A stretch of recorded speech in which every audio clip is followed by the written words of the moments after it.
Hermanos, si tienen sus Biblias, vamos a abrirlas al libro o la corta epístola de Judas. Judas el bueno, yo le llamo, en contraste a Judas el traidor. Hemos titulado a esta serie que estamos estudiando La guerra espiritual, sus desertores y sus defensores. Y una vez más, a modo de introducción, en esta mañana quisiera que leyéramos juntos los versículos 3 y 4,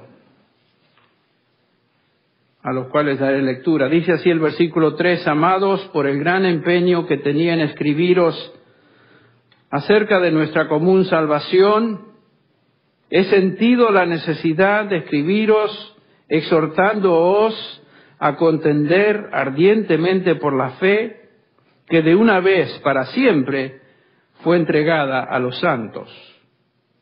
Pues algunos hombres se han infiltrado encubiertamente, los cuales desde mucho antes estaban marcados para esta condenación. Impíos, que convierten la gracia de nuestro Dios en libertinaje y niegan a nuestro único soberano y Señor, Jesucristo. Sin duda es esta una de las más interesantes introducciones a una epístola, a un libro del Nuevo Testamento, porque notamos en estos dos versículos, particularmente en el 3, que el autor, Judas, tenía una intención en escribir esta carta. Nos dice acá el autor que tenía la intención de hablarles acerca de nuestra común salvación, la salvación que todos nosotros como hijos de Dios gozamos en Cristo Jesús. Sin embargo, cuando empezó a escribir, se vio impulsado, se vio motivado a escribir otra carta, o por lo menos otro tema, y el tema es el llamamiento o una exhortación a llamar a estos creyentes a contender o a luchar con todas sus fuerzas por la fe. No sabemos exactamente qué es lo que hizo que Judas cambiara de opinión o de enfoque. Tal vez fue el reporte de alguien de estos hermanos o varios reportes, pero posiblemente Judas estaba observando en esos días en la iglesia una corriente perniciosa de falsa doctrina que se estaba introduciendo entre las iglesias, particularmente aquellas iglesias a las cuales él se dirige. El punto es que el Espíritu Santo de alguna manera puso en el corazón de Judas el escribir esta epístola tal como la tenemos y tal como la leemos. Dijimos que es la única epístola en el Nuevo Testamento exclusivamente separada o apartada para lidiar con este problema de la apostasía. ¿Qué es la apostasía? Lo hemos definido. ¿Qué es un apóstata? Básicamente, un apóstata sabemos que es una persona, un individuo que cree temporalmente la verdad del Evangelio, pero que no ha sido redimido, genuinamente salvado, y al fin se aparta o abandona esa fe que en un momento abrazaba o temporalmente por lo menos asentía con su mente. No era algo nuevo la apostasía, no es algo nuevo que observamos en el Nuevo Testamento. Ya el Señor Jesús nos dice en esa parábola del sembrador y la semilla, comenzando en Lucas 8, comenzando con el versículo 11, donde dice lo siguiente: esta es pues la parábola, esta es la explicación de la parábola del sembrador. La semilla es la palabra de Dios, y los de junto al camino son los que oyen, y luego viene el diablo y quita de su corazón la palabra para que no crean y se salven. Este es el primer grupo. Los de sobre la piedra son los que, habiendo oído, reciben la palabra con gozo. Hay cierta alegría en esa recepción, pero estos no tienen raíces. Creen por algún tiempo y en el tiempo de la prueba se apartan. La que cayó entre espinos, dice el Señor Jesús, estos son los que oyen, pero yéndose son ahogados por los afanes y las riquezas y los placeres de la vida y no llevan fruto. tres terrenos, tres suelos, donde la semilla de la palabra de Dios es plantada con el mismo resultado. Estas personas escuchan la palabra, en algunos casos la reciben hasta con alegría, pero el resultado final es que la rechazan, se apartan, se van, abandonan la fe. Esto es justamente lo que la palabra apostatar significa. Este es el peligro del cual este autor Judas nos está advirtiendo en su epístola. Hay gente que se acerca a la iglesia, hemos conocido a tales personas. En algunos casos, superficialmente creen el Evangelio y hasta se alegran en la verdad. ¿Cuántos hemos conocido en esa condición? Pero con el tiempo, terminan abandonando la fe del Evangelio. Por eso es que creo yo que por un lado, no debemos emocionarnos demasiado por personas que levantan la mano, aceptan el Evangelio. Gracias a Dios por eso. Es nuestro deseo y oración que esa decisión sea genuina. Pero ¿saben qué? Tenemos que darle el tiempo. Dar tiempo. Porque con el tiempo vemos quiénes son realmente genuinos y quiénes son aquellos que superficialmente hacían profesión, pero demostraron no ser del Señor Jesús. Así que cuando la gente se va, después de haber estado entre la comunión de los santos, no debemos realmente sorprendernos porque ya está advertido. Ya había sido profetizado por el Señor y por los apóstoles, y particularmente en esta epístola estamos viendo que hay personas que apostatan de la fe, abandonan su fe. En esta parábola del sembrador, el Señor Jesús nos dice en el versículo 13, cuando habla de ese terreno rocoso, que estas personas reciben la palabra con alegría, pero no tienen raíz firme. Creen por un tiempo, pero no son convertidos. Quiero que observen un pasaje paralelo allá en Marcos capítulo 4, versículo 20, donde el Señor Jesús, hablando de este mismo terreno, mejor dicho, en esta misma parábola, nos habla de aquellas personas que realmente son genuinas en su fe. Es interesante que tanto Lucas 8 como Marcos 4, versículo 20, usan la palabra recibir. En Lucas la recepción es superficial, en Marcos la recepción es real y genuina. Dice el versículo 20, y estos son los que fueron sembrados en buena tierra, los que oyen la palabra y la reciben, pongan atención a esa palabrita, y dan fruto a 30, a 60 y a 100 por uno. En castellano es la misma palabra, reciben. Pareciera que se está haciendo referencia a la misma acción, pero hay una distinción. En el pasaje de Marcos 4:20, donde estos reciben la palabra y dan fruto, la palabra es paradekomai. Es una palabra compuesta en griego con una preposición y por supuesto el verbo normal. Dekomai quiere decir recibir.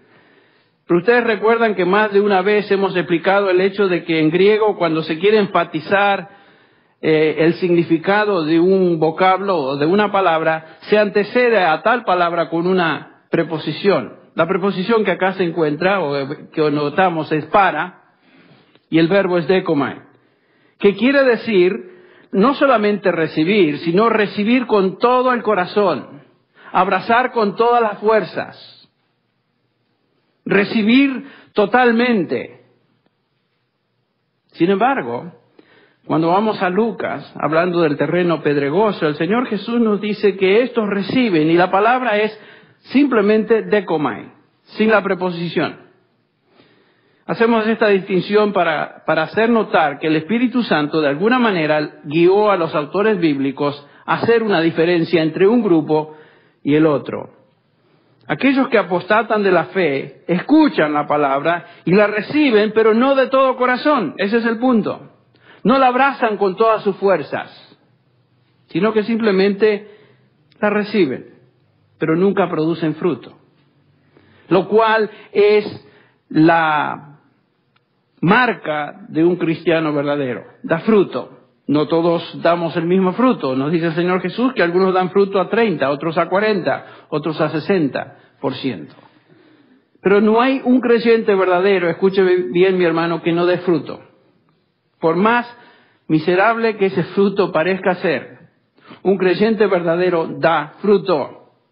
Se nota, se comprueba a través de su vida, de su conducta, de sus reacciones. La apostasía no es simplemente indiferencia. Algunos piensan que está hablando de gente simplemente indiferente. La apostasía es un rechazo consciente de la verdad. Es abandono de lo que antes se abrazaba, por lo menos superficialmente se abrazaba. Por eso es bueno, de vez en cuando, examinarnos. Como nos dice el capítulo 13 de 1 Corintios, examinaos y ved si realmente estáis en la fe. El propósito de esas exhortaciones del Nuevo Testamento no es para hacernos dudar la fe, sino todo lo contrario. Es para ayudarnos a comprobar si realmente somos o no somos de Él. Es importante. Porque hay gente que asiste a la iglesia y se engaña por años y piensa que son cristianos. Y necesitan ser exhortados en cuanto a su fe. Entonces la apostasía es simplemente una referencia a aquellos que creen superficialmente, creen en el Evangelio, pero finalmente se apartan de él. El apóstol Pablo, hablando de los que se pierden, describe esta realidad de la siguiente manera. En 2 Tesalonicenses 2:10 dice Pablo, los que se pierden por cuanto no recibieron el amor de la verdad para ser salvos. Muchos reciben la verdad, pero no reciben el amor de la verdad. No abrazan la verdad de todo corazón. Ese es el punto.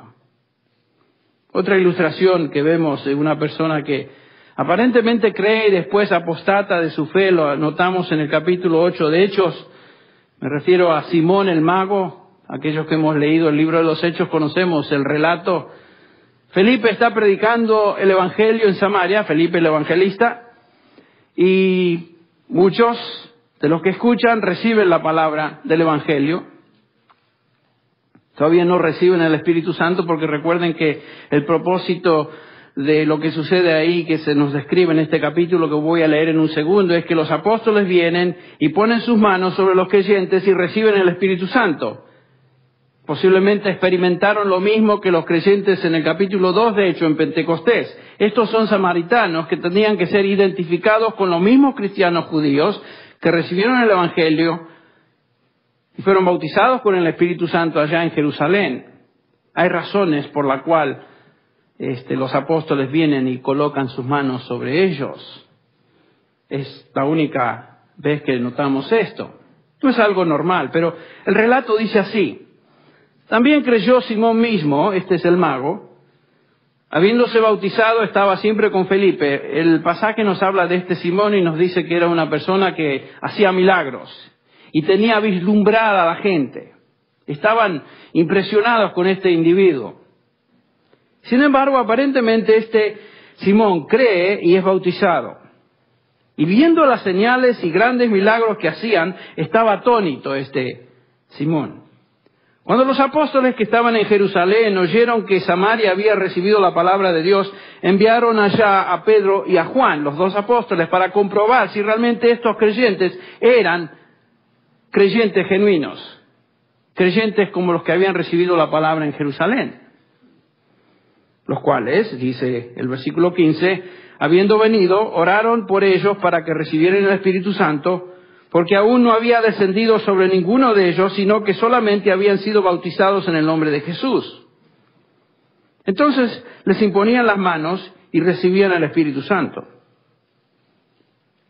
Recuerden, el libro de los Hechos es un libro de transición en el Nuevo Testamento entre la antigua dispensación y la nueva dispensación. Y hay cosas que suceden en Hechos que no se vuelven a repetir, que solamente suceden en Hechos porque estamos observando que hay una transición entre el Antiguo Testamento, el Antiguo Pacto y el Nuevo Pacto del Evangelio en Cristo Jesús. Y hay cosas que se observan acá que son distintas.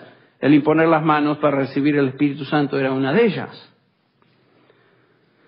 Entonces, el versículo 18 nos dice, cuando Simón vio que por la imposición de las manos de los apóstoles se daba el Espíritu Santo, les ofreció dinero. Imagínense,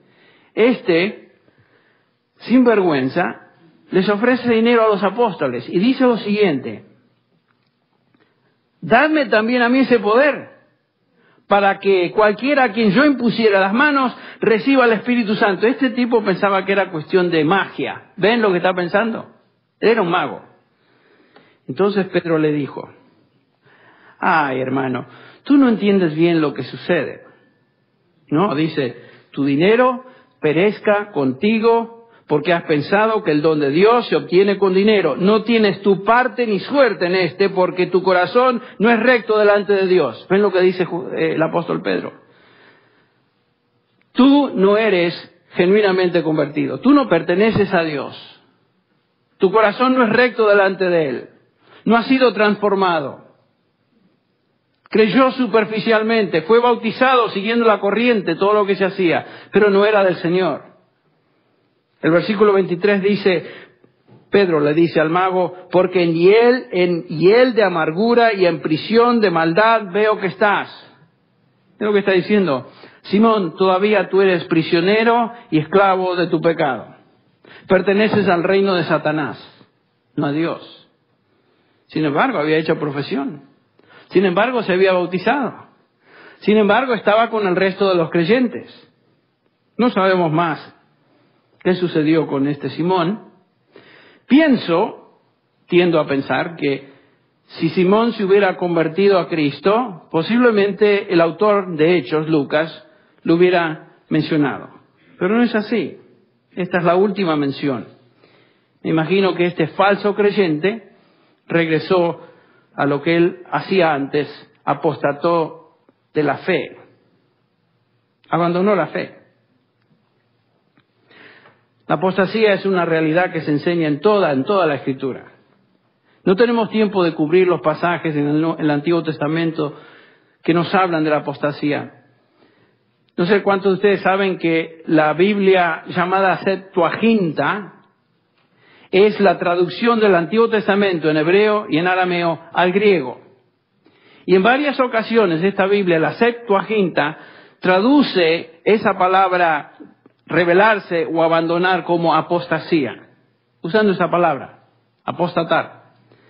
Una y otra vez, en Josué, en Jeremías, en Números, y todas estas referencias son referencias del pueblo de Israel que apostatan y abandonan la fe que ellos tenían en el Dios verdadero. Deslealtad, apostasía, abandono. Durante el ministerio de Jesús, muchos de sus discípulos, acuérdense, multitudes le seguían. Tenía muchísimos discípulos el Señor. Y vemos al final del capítulo 6 de Juan, que dice desde entonces, después de que el Señor Jesucristo los confrontó con lo que significaba realmente seguirle a Él, nos dice el versículo 66, desde entonces, muchos de sus discípulos, ¿qué hicieron? Se volvieron atrás y ya no andaban con Él. ¿Pero cómo? ¿No eran discípulos de Jesús? Eran discípulos, eran aprendices de Jesús, eran alumnos del rabino Jesús. Sin embargo, no eran convertidos, no eran genuinos. Y acá nos dice que apostatan de su fe, abandonan al Señor Jesús. En Mateo 24:9 el Señor Jesús nos habla de las futuras señales que van a venir en los últimos días. Por ejemplo, el versículo 9 dice, entonces os entregarán a tribulación y os matarán, y seréis aborrecidos por todas las gentes por causa de mi nombre. Acuérdense lo que estamos estudiando en Primera de Juan, que estos últimos días de hostilidad hacia el nombre del Señor Jesús se están incrementando, ¿no es cierto? Cada día más observamos esta hostilidad a todo lo que es cristianismo o todo aquello que aún tiene el matiz o sabor de cristiano. Y dice Jesús que en los últimos días va a ser tal la hostilidad que muchos de aquellos que le siguen serán aborrecidos por las gentes y os matarán. Pero el versículo 10 también nos dice que muchos tropezarán entonces. La palabra tropezar ahí es la palabra apostatar en griego. Abandonarán su fe. Las papas queman, la persecución es intensa. No, está bien seguir a Cristo, pero es demasiado esto. Cuando va de por medio mi vida, la vida de mi familia y mis bienes y mis posesiones, está bien ser religioso, pero no tomárselo tan en serio. Esa es la idea. Y nos dice acá el pasaje que en los últimos días esto va a suceder. Tenemos que dar gracias a Dios, pienso, porque estamos viviendo un momento todavía en la historia nuestra, aquí en este lugar, en este país, donde no somos perseguidos. Sí, experimentamos hostilidad por parte del mundo secular, pero no nos persiguen de una manera que nos afecta en nuestra economía o en nuestra habilidad de ir a la iglesia o en nuestra habilidad de desarrollar todo lo que hacemos a diario. Pero el día va a venir cuando esa hostilidad se va a convertir en persecución, tribulación. Y tenemos que estar advertidos. Si eres del Señor, ¿qué va a suceder? Vas a perseverar. Si no eres de Cristo, eso va a servir como un colador, como un filtro para determinar si eres o no eres de Él. Según Timoteo 4, dice el apóstol, el versículo 3, el apóstol Pablo, porque vendrá tiempo cuando no sufrirán la sana doctrina, sino que teniendo comezón de oír, amontonarán maestros conforme a sus propias concupiscencias y apartarán de la verdad el oído y se volverán a fábulas. ¿Qué es lo que está sucediendo? Uno enseña la verdad y la mayoría de la gente no quiere escuchar la verdad, sino que desea escuchar cosas que le hagan sentir bien. ¿Por qué creen ustedes que esa gran catedral de cristal allá y todo lo que se predica a través de este individuo es seguido por tantos? Porque todo lo que habla este individuo es cosquilleo a los oídos, les hace sentir bien, les dice que el pecado es tener una falsa imagen de sí mismo, que debemos pensar positivamente y si pensamos positivamente es la forma de que nos salvamos. Falso maestro. Claro, ¿quién no quiere escuchar eso si uno es impío y no le gusta escuchar que uno es pecador?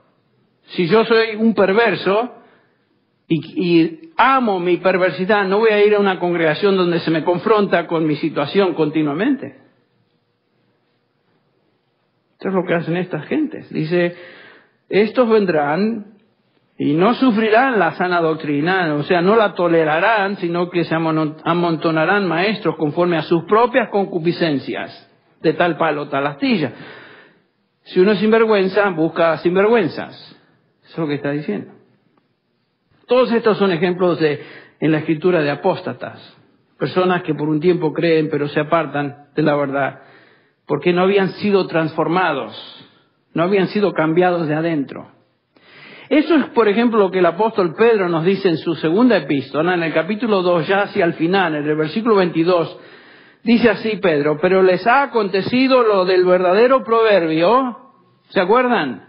El perro vuelve a su vómito y la puerca lavada a revolcarse en el cieno. ¿Ves lo que está diciendo? Si vos sos un puerco, lo que te va a gustar es la porquería, es la mugre, es el cieno, es el barro. Y un puerco se siente feliz en medio del ¿qué? Del barro, del lodo. Ese es su medio ambiente. Lo dije tantas veces. Una oveja del Señor no se siente feliz en un chiquero. ¿Por qué? Porque es oveja. Su naturaleza es distinta. Lo mismo sucede con este perro que regresa al vómito. Si vos sos un perro, ¿qué va a suceder? Vas a regresar. Vas a dar rienda suelta a tu naturaleza. Y esta gente finalmente demuestran lo que son. En el caso de las dos ilustraciones, una puerca o un perro. Ahora, Judas, en este versículo 4 que leímos hace unos instantes, nos dice que va a haber individuos que se van a infiltrar a escondidas, entran encubiertamente, dice, que son de este tipo. No son convertidos, No son transformados, no son redimidos, no pertenecen al Señor Jesús. Son insurgentes. Son esos individuos de los cuales escuchamos todos los días en las noticias allá en Irak. Se disfrazan como el resto, pero son enemigos. Y su intención y misión es destruir. Son enemigos disfrazados. Por estas razones que son tan peligrosos. ¿Es cierto? Si uno ve un enemigo vestido de enemigo, uno ya sabe quién es. Pero si uno ve un enemigo como disfrazado por lo menos con el mismo tipo de vestido que uno tiene, uno no se da cuenta. Piensa que es uno de los nuestros.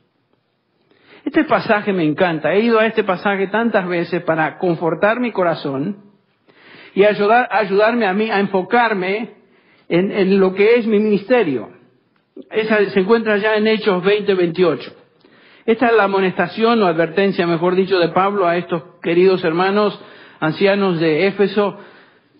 Cuando Pablo les advierte, por tanto, mirad por vosotros, primero por vosotros, hermanos pastores, les dice, y por todo el rebaño. Por vosotros primero y por el rebaño, en que el Espíritu Santo os ha puesto por obispos. El Espíritu Santo coloca a pastores por obispos. Ninguno de nosotros busca esta profesión. El que busca ser pastor y no es llamado a ser pastor está buscando algo que realmente no tiene nada que ver con él y se va a meter en tremendos problemas y va a causar estragos en la iglesia. Porque yo sé, dice Pablo, que después de mi partida entrarán en medio de vosotros lobos rapaces que no perdonarán al rebaño, y de vosotros mismos se levantarán hombres que hablan cosas perversas para arrastrar tras sí a los discípulos. Pablo está diciendo y está consciente de este peligro. Después de que yo me vaya, y no pasaron 30 años y esto sucedió, van a venir perversos, hombres impíos, apóstatas, que entran así encubiertamente, y algunos van a salir de en medio de la iglesia. Algunos vienen de afuera, otros de adentro. Y entonces Pablo se ve motivado a advertir a estos queridos ancianos. Ahora, ¿cómo es que estos ancianos podían combatir el peligro o la situación? ¿Cómo podían lidiar con este problema? El versículo 32 dice, ahora hermanos, os encomiendo a Dios y a la palabra de su gracia. La única manera de defendernos contra la apostasía, por supuesto, es encomendarnos a Dios en oración y encomendarnos a la verdad de su palabra.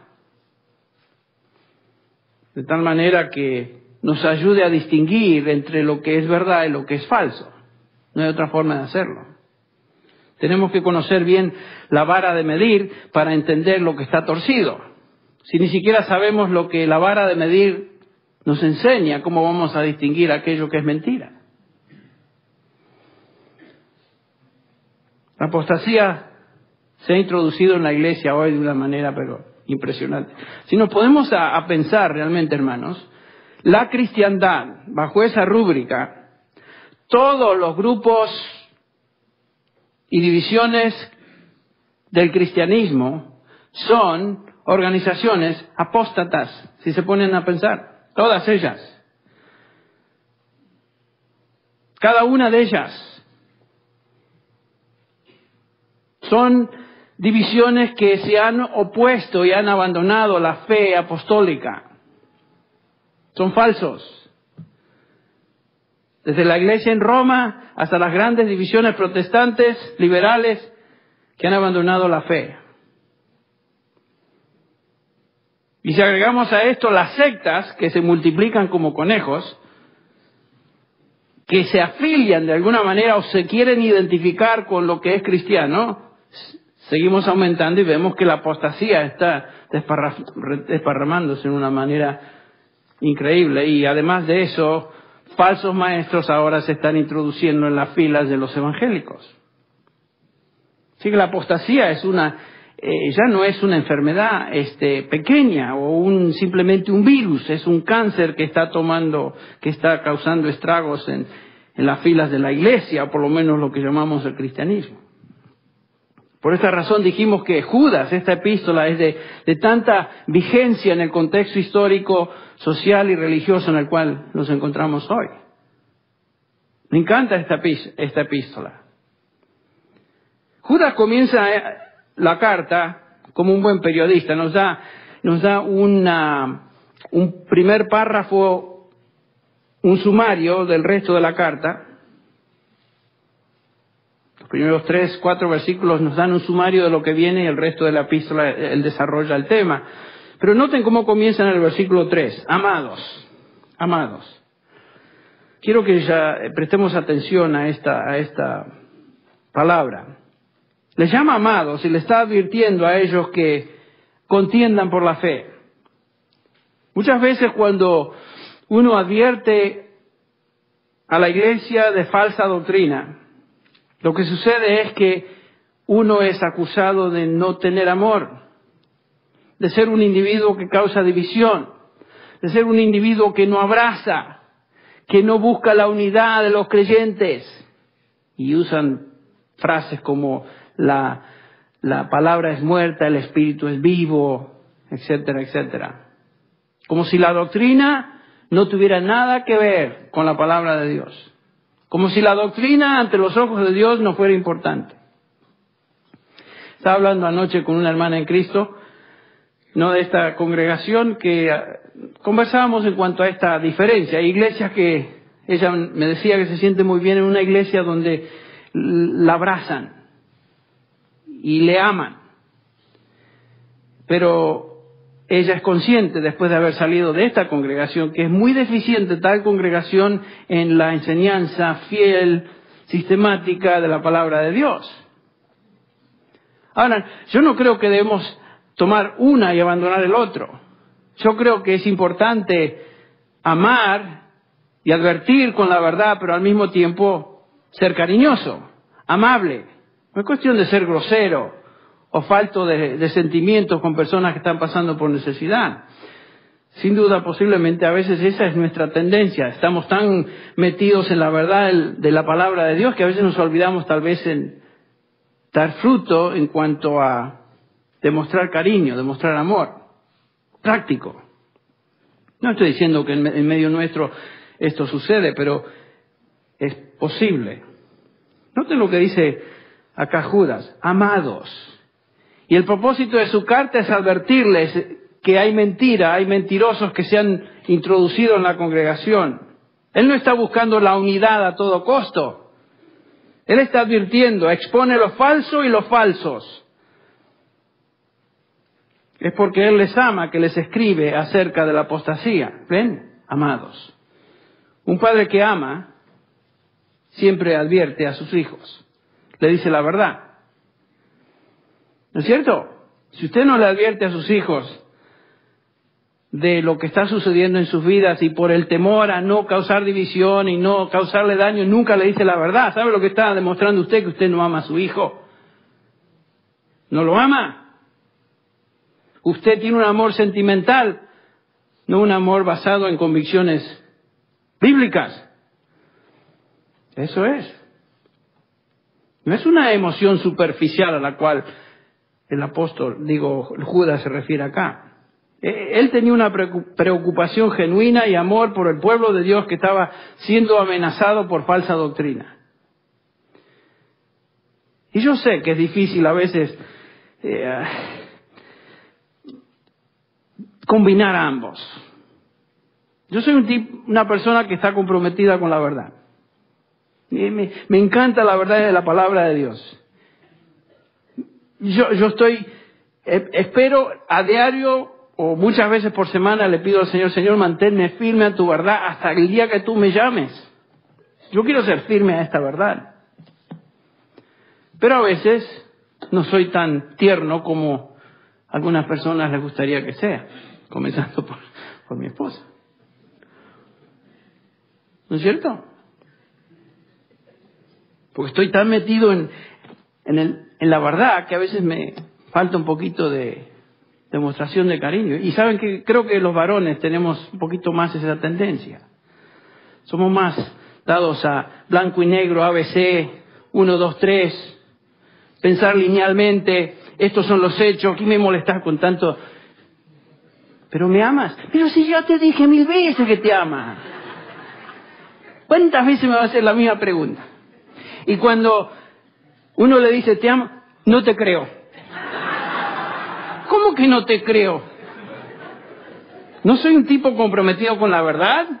Te estoy diciendo que te amo, que no te creo. Ustedes me entienden, ¿no? El 23 de este mes van a comenzar con una clase para familias, esposos y esposas, particularmente, escuela dominical con Mahoney. Me imagino que van a tocar algunos de estos temas. Bueno, Judas dice, amados, y les amo con toda mi fuerza, con todo mi corazón, y el propósito de demostrarles mi amor en este momento es advertirles de este peligro que están expuestos. Por la gran solicitud que tenía en escribiros, comencé a hablar de la salvación, o quería hablar de esta salvación, pero me vi movido a cambiar el tema. No sabemos qué sucedió, pero el Espíritu Santo de alguna manera lo movió. Me fue necesario, dice, una expresión muy fuerte. Sentí la necesidad. Es la misma expresión que usa el apóstol Pablo en 1 Corintios 9:16, cuando dice, pues si anuncio el Evangelio no tengo por qué gloriarme, porque me es impuesta necesidad, dice el apóstol, y después agrega, y ay de mí si no anunciar el Evangelio. Cuando pensamos en Pablo y esa expresión, nos imaginamos a un apóstol bajo tremenda presión de predicar el Evangelio. Es justamente lo que está diciendo Judas. Tengo esta presión dada por el Espíritu Santo. Tengo esta necesidad. Y la raíz del verbo sentir necesidad es la palabra compresión. Comprimir. O sea, tengo esta presión divina de escribiros y exhortaros a contender ardientemente por la fe. No es algo que yo escogí hacer, sino que tengo que hacerlo. Y me imagino que Judas pudiera haber dicho, ay de mí si no lo hago. Ciertamente Judas sintió el escribir lo que Pedro describe, esa influencia y mover del Espíritu Santo en el corazón de un escritor bíblico, cuando Pedro dice en 2 de Pedro 1:21, porque ninguna profecía fue traída por voluntad humana, sino que los santos hombres de Dios hablaron siendo inspirados por el Espíritu Santo, siendo movidos por el Espíritu Santo. Judas se coloca en esa misma línea de autores bíblicos. Fue movido, fue llevado, sintió la necesidad de escribir. Lo que tal vez nos mueve a pensar es que lo que estamos escuchando acá es palabra de Dios. Lo que estamos leyendo acá es lo que el Espíritu Santo movió o llevó a Judas a escribir. Por eso lo estudiamos con afán y tratando de extraer de esta epístola el significado. ¿Qué es lo que Dios quiso decirnos? Judas como pastor siente ese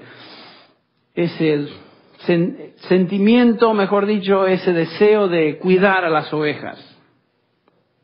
Yo creo que todo pastor es llamado por Dios a ser protector del rebaño. Protector. ¿Cómo lo protege? Bueno, primordialmente advirtiendo, señalando lo que es falso y a los perversos que traen o hablan cosas perversas. Esa es la función primordial, advertir, amonestar, proclamar, enseñar. En Ezequiel 3:17 vemos que Dios coloca a Ezequiel como protector de Israel, cuando dice, hijo de hombre, yo te he puesto por atalaya a la casa de Israel. Oirás pues tú la palabra de mi boca y los amonestarás de mi parte. ¿Cuál es la función de una atalaya? Uno que cuida, uno que observa. Y cuando el peligro se aproxima, es uno que advierte a la gente del peligro. Ezequiel era eso para Israel. Un pastor es eso para una iglesia. 1 Timoteo 4:1, el apóstol le dice a Timoteo, que se encontraba en Éfeso, pero el Espíritu Santo dice claramente que en los postreros tiempos algunos van a apostatar de la fe, escuchando a espíritus engañadores y doctrinas de demonios, por hipocresía de mentirosos que, teniendo cauterizada la conciencia, van a prohibir o prohibirán casarse y mandarán abstenerse de alimentos que Dios creó, etcétera, etcétera. una serie de falsas doctrinas. ¿Qué debía hacer Timoteo ante esta entrada de aquello, de lo que es falso? Versículo 6. Al señalar estas cosas a los hermanos, serás un buen ministro de Cristo. La palabra señalar es advertir, subrayar. No es enseñar, es advertir y señalar. Al señalar estas cosas, esta falsedad a los hermanos, vas a ser un buen ministro de Jesucristo, vas a ser un buen pastor, vas a ser un buen atalaya. Esa es la idea. ¿Y cómo vas a hacerlo? El versículo continúa diciendo, nutrido con las palabras de la fe y la buena doctrina. ¿Ven? Otra vez, para poder advertir a otros acerca de la mentira, debemos estar empapados de la verdad. Tenemos que conocer la verdad. La palabra contender, epagonizo, quiere decir, o se traduce contender ardientemente, pelear con todo vigor, agonizar es la idea, hasta quedar sin fuerzas. El verbo se encuentra en el presente infinitivo, lo cual indica, por supuesto, una acción continua. No es una escaramuza en la que nos encontramos, es una guerra continua entre la verdad y la mentira. Y como dijimos, esto se va a intensificar a medida que pasa el tiempo. Esta palabra agonizar, agonizomai, tiene en griego una raíz interesante, agón. La palabra agón quería decir vasija o tazón, porque se refería a los estadios donde en forma de tazón la gente venía y se congregaba para qué, no para ver un partido de fútbol en esos días. ¿Qué hacían? Venían a ver qué, luchas a muerte entre gladiadores. Y esa es la idea. Estamos en una guerra a muerte entre la verdad y la mentira. Por eso debemos agonizar. Debemos contender ardientemente por la fe. Esta batalla entonces conlleva la imagen de una lucha entre gladiadores. Era una lucha a muerte. Y lo que es más difícil y agonizante tal vez en esta lucha es que nos encontramos peleando una batalla no con los enemigos de afuera de la iglesia, sino los que están adentro. Eso es lo peor. Enemigos que se han introducido encubiertamente dentro de las filas de la iglesia. ¿Por qué es exactamente que estamos luchando? Dice Judas, por la fe. Es la fe objetiva. Este es el cuerpo de doctrina que fue dado a los apóstoles. En el versículo 17 Judas dice, pero vosotros, amados, tened memoria de las palabras que antes fueron dichas a los apóstoles de nuestro Señor Jesucristo. Este es el credo doctrinal, el credo apostólico. Esa es la fe.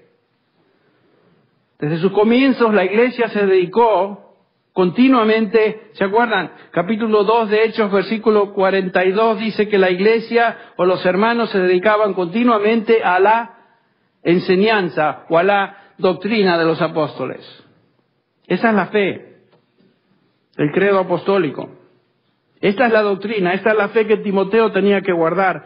1 Timoteo 6:20, Pablo le dice, oh Timoteo, como con dolor, pesar en su corazón, guarda lo que se te ha encomendado, evitando profanas pláticas sobre cosas vanas y los argumentos que de la falsamente llamada ciencia o conocimiento, la cual profesando algunos se desviaron de la fe, apostataron.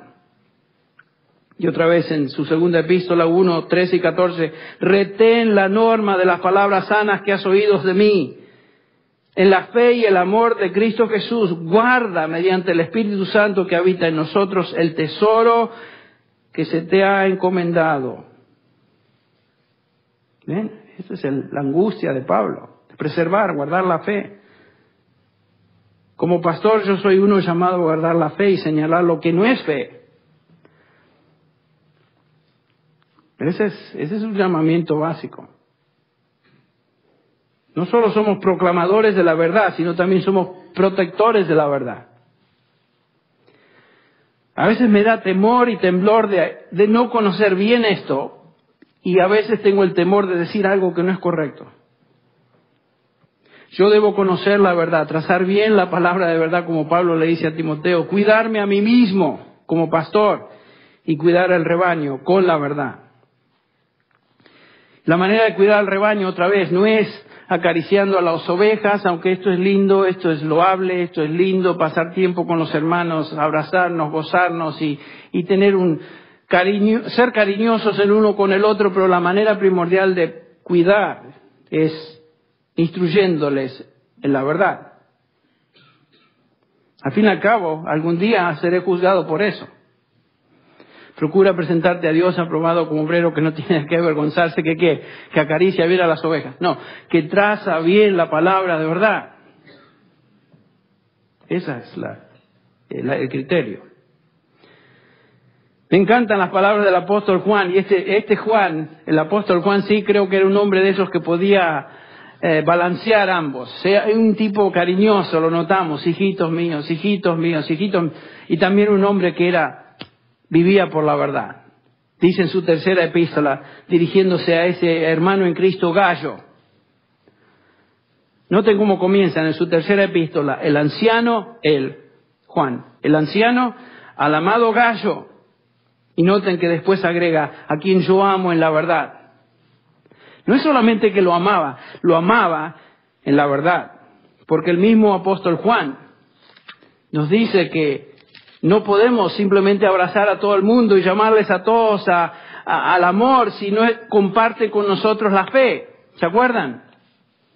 Dice al final de su segunda epístola, Juan, versículo 9, todo el que se desvía y no permanece en la enseñanza, en la fe de Cristo, no tiene a Dios.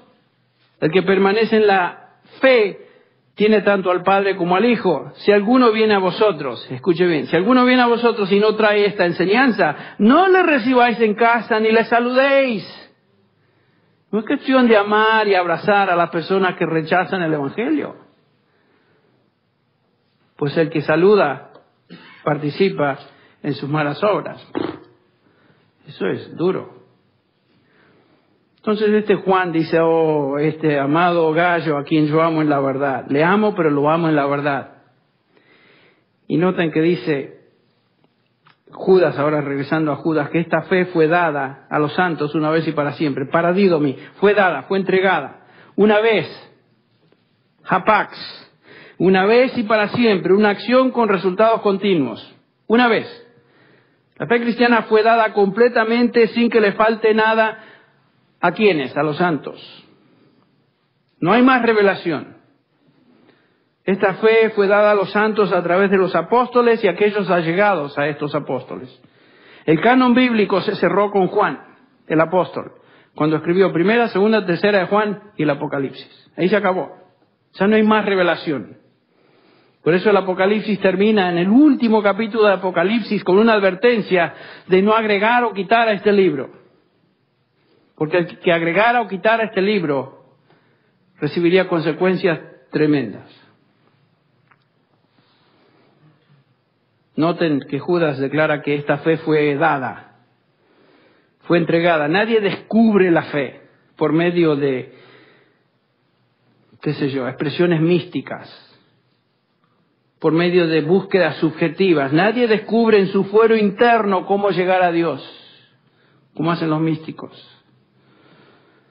La fe, la doctrina cristiana, todo lo necesario para la salvación fue dado. Fue revelado a través de la palabra escrita en el Antiguo Testamento y el Nuevo Testamento. No hay nuevas doctrinas que Dios está revelando hoy. Dios no está hablando nuevas cosas. La revelación total y completa de Dios se encuentra en la Escritura. Se acabó. Fue dada a los santos una vez y para siempre.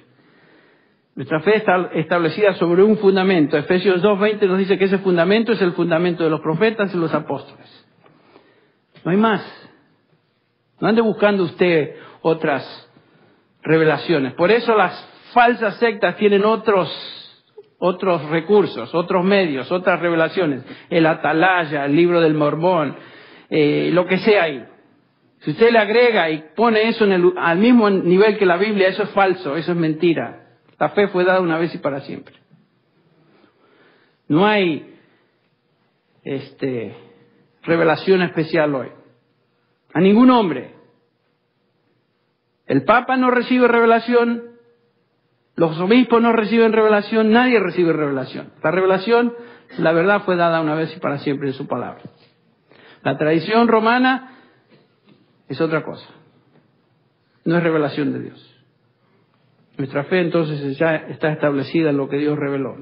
Todo lo que Dios tenía que decir, ya lo dijo. ¿Ven? Y lo colocó en un libro. Ese libro es la Biblia. Por supuesto, podemos esperar que si esto es cierto, Satanás va a tratar de hacer lo imposible para destruir esa verdad, ¿no es cierto? Va a tratar de agregar, va a tratar de quitar, va a tratar de torcer, va a tratar de mezclar falso con verdadero, etcétera, etcétera. Y lo está haciendo. Y podemos esperar. Y lo que él se propone es destruir almas. Con mentira. Estos falsos maestros, dice Judas, ya están aquí. Se han infiltrado bajo la cobertura de una imagen cristiana. Son hombres impíos, les llama él. Hombres impíos. Por más que se vean muy lindos por afuera. Y hablan muy suavecitos. Y hagan sus amagues ahí. ¿Saben qué? Son hombres perversos, impíos. Por eso es que tenemos que contender por la fe. La guerra, mejor dicho, la iglesia es el baluarte y sostén de la verdad. La guerra es dentro de la iglesia. Estamos en guerra. No hay tiempo ni podemos darnos el lujo de divertir o entretener a la gente. Estamos en guerra espiritual. Es una guerra entre la verdad y la mentira. Y esta guerra tiene repercusiones eternas. La iglesia no existe para divertir a los que asisten, para distraerlos con algún programita especial, hacerles pasar un buen momento de entretenimiento religioso. Estoy hasta aquí de ver y escuchar esas cosas. La iglesia no existe para eso. La iglesia existe para proclamar y defender la verdad de Dios. Ahí está. Algún día vamos a ser juzgados por lo que hicimos con la verdad de Dios, no porque qué dramitas o qué sonceritas tuvimos en un programa dominical. Cuando un inconverso entra a la iglesia, él debe ser confrontado con la verdad de Dios. En amor, por supuesto. Él debe verse por lo que la palabra de Dios dice, que es un pecador en camino a una eternidad de tortura eterna separado de él. Un hombre, una mujer que debe arrepentirse de sus pecados y someterse a Dios, recibiendo por fe el Evangelio de Jesucristo. Eso es lo que una persona que viene a la iglesia debe escuchar y ver. Por supuesto, debe ver en nosotros el Evangelio, la fe encarnada. Debe haber amor, debe haber un trato precioso entre hermanos en Cristo y a las personas que nos visitan. Pero lo fundamental, lo importante es la fe que fue dada a los santos una vez y para siempre. De esto, Judas dice, tengo gran solicitud en escribiros. Tengo gran solicitud en escribiros. Vamos a orar. Padre Celestial, te agradecemos por tu palabra que es la verdad. Señor, queremos confesar que a menudo somos flacos, somos débiles. No demostramos, Señor, el cariño que el Señor Jesús demostró, aunque Él habló siempre la verdad.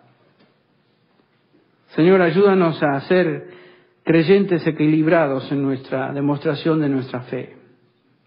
Pero jamás, Señor, que violemos o que comprometamos tu verdad.